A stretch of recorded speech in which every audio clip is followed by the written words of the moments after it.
Hello दोस्तों, आप सभी को गुड इवनिंग। हमारी यूआरओ एग्ज़ाम की जो धाराओं का रिवीजन सीरीज चल रही थी उसमें हमने धारा 1 से 10 फर्स्ट क्लास में देखा और धारा 10 से 11 से 20 सेकंड क्लास में देखा और धारा 21 से 30 को थर्ड क्लास में देखा। और आज हम फोर्थ क्लास में 31 से और 40 तक की धाराओं के बारे में बात करेंगे। ये हमारी रिवीजन सीरीज चल रही है जिसमें हमने कल 21 से 30 तक धाराओं के बारे में देखा था। तो कल की धाराओं को हम एक बार और रिवीजन कर लेते हैं। इसका एग्जाम मार्च 2025 में है, तो आप इन धाराओं को मुझसे जुड़कर और 10 धारा डेली आसान और इजी भाषा में आप समझ सकते हो। तो हमने कल 21 से 30 तक की धाराओं के बारे में बात की थी, जिसमें धारा 21 में था जो निर्वाचनों के लिए कुछ अयोग्यताएं कि कौन व्यक्ति अयोग्य रहेगा। ठीक है। उसके बाद में हमने धारा 22 में बात करी थी कि धारा 22 में क्या था। तो धारा 22 में था एक व्यक्ति एक से ज्यादा वार्डों के लिए निर्वाचित नहीं हो सकता या फिर चुनाव नहीं लड़ सकता। ठीक है। और धारा 23 में क्या था। धारा 23 में था कि जो यान, होर्डिंग या फिर कोई लाउड स्पीकर वगैरह आचार संहिता के बाद में इन सभी पर प्रतिबंध लगाया जाएगा, इनका उल्लंघन नहीं करेगा कोई भी। और धारा 24 में था कि जो निर्वाचन हेतु कोई व्यक्ति है या फिर नगर पालिका का कोई व्यक्ति है तो उसके पास कौन कौन सी योग्यता होनी चाहिए कि वो चुनाव लड़ सके या फिर निर्वाचन में भाग ले सके, तो उसकी योग्यता थी। और धारा 25 में निर्वाचन अधिकार था, तो कि किस व्यक्ति को निर्वाचन का अधिकार दिया जाएगा। और धारा 26 में निर्वाचन के दौरान कोई रिक्ति हो जाए तो निर्वाचन रिक्तियों को भरने का अधिकार धारा 26 में था। और धारा 27 में निर्वाचन रिक्तियों को किस प्रकार से भरा जाएगा इसके बारे में उसमें उल्लेख किया गया। ठीक है, निर्वाचन रिक्तियों को भरना। और धारा 28 में था निर्वाचन अपराध। ठीक है। और धारा 29 में था भ्रष्ट आचरण। और धारा 30 में मतदान या निर्वाचन संबंधी मामलों को न्यायालय की अधिकारिता से बाहर करना। ठीक है। इस प्रकार से हमने कल 21 से 30 तक की धाराओं के बारे में देखा था। और आज हम धारा 31 से और 40 तक की धाराओं के बारे में बात करेंगे। तो सबसे पहले धारा 31 की बात करते हैं। धारा 31 में क्या है। तो धारा 31 में है निर्वाचन याचिका। निर्वाचन याचिका कोई भी निर्वाचक भी दायर कर सकता है या फिर कोई निर्वाचक उम्मीदवार भी दायर कर सकता है। ठीक है, मतदान उम्मीदवार भी दायर कर सकता है। तो निर्वाचन याचिका धारा 31 में है किसी भी व्यक्ति के निर्वाचन के विरुद्ध, किसी भी व्यक्ति के निर्वाचन के विरुद्ध या फिर कोई किसी भी व्यक्ति के निर्वाचन के विरुद्ध कोई उम्मीदवार या फिर निर्वाचक ही के द्वारा निर्वाचन के एक माह के भीतर, निर्वाचन के एक माह के भीतर, ये टाइम याद रखना, निर्वाचन के एक माह के भीतर संबंधित जिला न्यायाधीश के समक्ष, किसके समक्ष, संबंधित जिला न्यायाधीश के समक्ष ये याचिका पेश की जाएगी। ठीक है। तो धारा 31 में इतना सा है। अब धारा 32 की बात करते हैं। धारा 32 में क्या है। धारा 31 में तो यही है। अब धारा 32 की बात करते हैं। धारा 32 में है जिला न्यायाधीश के आदेश, मतलब जिला न्यायाधीश के आदेश के विरुद्ध अपील।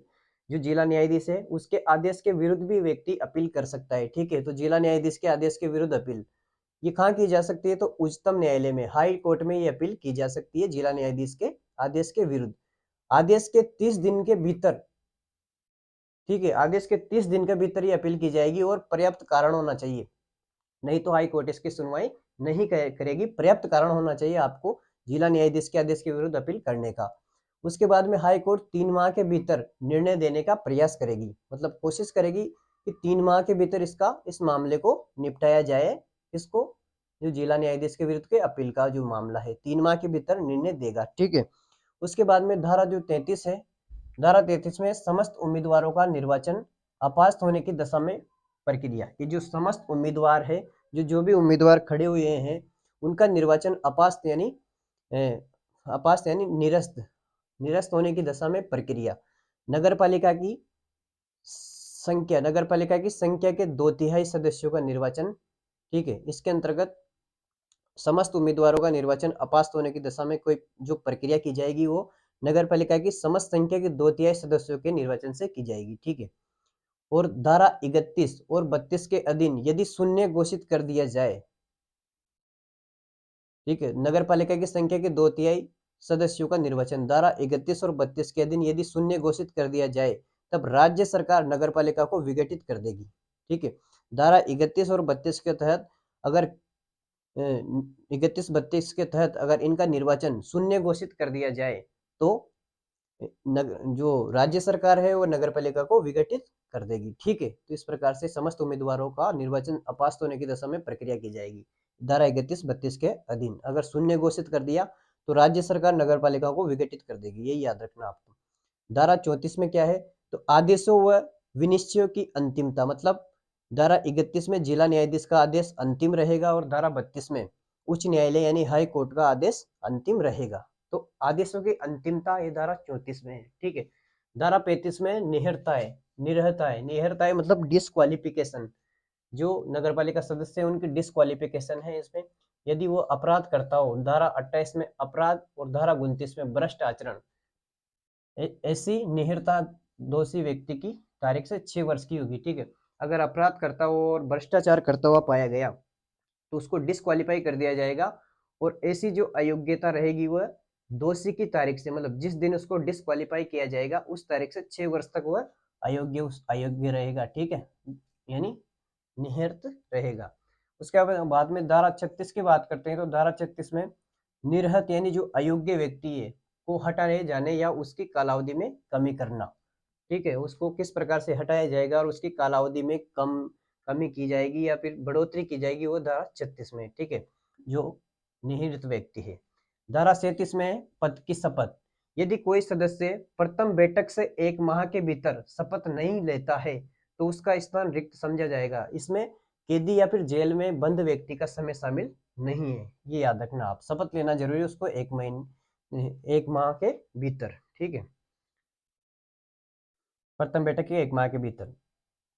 धारा 38 में त्याग पत्र, कार्यपालक मजिस्ट्रेट को ये त्याग पत्र देगा और एक लिखित नोटिस में त्याग पत्र देगा, जो नोटिस की तारीख के 15 दिन के बाद अध्यक्ष या फिर उसके द्वारा अध्यक्ष या फिर यानी नोटिस के 15 दिन के बाद अध्यक्ष या द्वारा त्याग पत्र स्वीकार करने की तारीख, या तो नोटिस के 15 दिन के बाद या फिर अध्यक्ष के द्वारा जब भी जो त्याग पत्र स्वीकार किया जाए उस तारीख से ये त्याग पत्र दे देगा। 15 नोटिस देने के बाद में 15 दिन के भीतर या तो त्याग पत्र दे देगा या फिर जब अध्यक्ष उसको नोटिस को स्वीकार करे तब त्याग पत्र दे सकता है। धारा 39 में है सदस्य का हटाए जाना, उसे अधिक मतलब धारा 39 में है मतलब जो नगरपालिका सदस्य है उसको हटाए जाना या फिर जो निर्वाचित व्यक्ति है उसको हटाए जाना। कैसे हटा सकते हैं उसको, तो 3 से अधिक बैठकों में अगर वो अनुपस्थित रहा तो उसको हटाया जा सकता है। इसमें जेल और कैदी का समय शामिल नहीं है। धारा 37 की अवमानना करता हो, धारा 37 में आपको पता है पद की शपथ मतलब पद की शपथ नहीं लेता हो तो भी उसको हटाया जा सकता है। और भ्रष्ट आचरण करता हो यानी 29 के नियमों को नहीं मानता है तब भी उसको हटाया जा सकता है। और धारा 40 है लास्ट, पदावधि समाप्ति के बाद भी कतिपय अभिकथनों की जांच, मतलब कोई व्यक्ति अपने पद से अगर रिटायर हो गया हो, उसको रिटायर हो गया या फिर उसकी सेवानिवृत्ति हो गई तो भी उसके ऊपर कुछ उसकी कतिपय यानी कुछ विशेष अभिकथनों की जांच की जा सकती है। अगर नया व्यक्ति पद पर आ गया फिर भी उस पुराने व्यक्ति की जांच की जा सकती है या फिर की जाएगी। ठीक है, ये है धारा 40 में, यानी पदावधि समाप्ति के बाद भी कतिपय अभिकथनों की जांच। तो इस प्रकार से हमने आज के 10 धारा कंप्लीट कर ली, धारा 31 से और 40 के बीच में। कल की क्लास में हम 41 से 50 तक की धाराओं को देखेंगे। एक बार और इसका रिवीजन कर लेते हैं। धारा 31 में है निर्वाचन याचिका, किसी भी व्यक्ति के निर्वाचन के विरुद्ध या उम्मीदवार के विरुद्ध, किसी भी व्यक्ति के निर्वाचन के विरुद्ध या उम्मीदवार या निर्वाचन द्वारा निर्वाचन के 1 माह के भीतर संबंधित जिला न्यायाधीश के समक्ष। ठीक है, धारा 32 में जिला न्यायाधीश के आदेश के विरुद्ध अपील उच्च न्यायालय में, आदेश के 30 दिन के भीतर पर्याप्त कारण होने पर, और हाई कोर्ट 3 माह के भीतर उसका निर्णय देने का प्रयास करेगा। धारा 33 में समस्त उम्मीदवारों का निर्वाचन अपास्त होने की दशा में प्रक्रिया, नगर पालिका की संख्या के 2/3 सदस्यों का निर्वाचन। धारा 31-32 के अधीन यदि शून्य घोषित कर दिया जाए तब राज्य सरकार नगर पालिका को विघटित कर देगी। धारा 34 में आदेशों व विनिश्चयों की अंतिमता, यानी 31 में जिला न्यायाधीश का आदेश अंतिम रहेगा और 32 में उच्च न्यायालय का आदेश अंतिम रहेगा। धारा 35 में निहिरता यानी डिस्क्वालिफिकेशन, 28 और 29 की अवमानना करता हो, यानी भ्रष्ट आचरण और अपराध से में मग्न हो, ऐसी निहिरताएं या दोषी की तारीख से 6 वर्ष की, मतलब जब उसको दोषी ठहराया जाएगा उस तारीख से 6 वर्ष तक वो अयोग्य रहेगा। धारा 36 में निहित यानी अयोग्य व्यक्ति को हटाए जाना है और उसकी कालावधि में कमी करना। धारा 37 में पद की शपथ, यदि कोई सदस्य प्रथम बैठक से 1 महीने के भीतर अगर शपथ नहीं लेता है तो उसका पद रिक्त माना जाएगा। कैद यानी जेल में कैद और जेल का समय, इसमें कैदी या फिर जेल का समय शामिल नहीं है। धारा 38 त्यागपत्र, कार्यपालक मजिस्ट्रेट को देगा, लिखित नोटिस में देगा, लिखित नोटिस के 15 दिन के भीतर या तो त्यागपत्र दे देगा या फिर अध्यक्ष द्वारा त्यागपत्र जब स्वीकार किया जाएगा तब वो त्यागपत्र दे सकता है। धारा 39 में है सदस्य का हटाए जाना, 3 से अधिक बैठकों में अगर वो अनुपस्थित रहता है, इसमें जेल या कैदी का समय शामिल नहीं है। जेल या कैदी का समय से मतलब है अगर वो किसी अपराध में जेल में सजा काट रहा है तो वो समय उसमें शामिल नहीं किया जाएगा। धारा 37 की अवमानना करता हो मतलब पद की शपथ, उसके बाद में भ्रष्ट आचरण करता हो, ये सभी अगर वो 28-29 के अधीन दोषी है तो उसको हटाया जा सकता है। धारा 40 में पदावधि समाप्ति के बाद भी कतिपय अभिकथनों की जांच की जा सकती है। इस प्रकार से हमने धारा 31 से 40 तक आज देख लिया। आपको समझ में आ गया होगा। आप सभी का बहुत बहुत धन्यवाद। Thank you.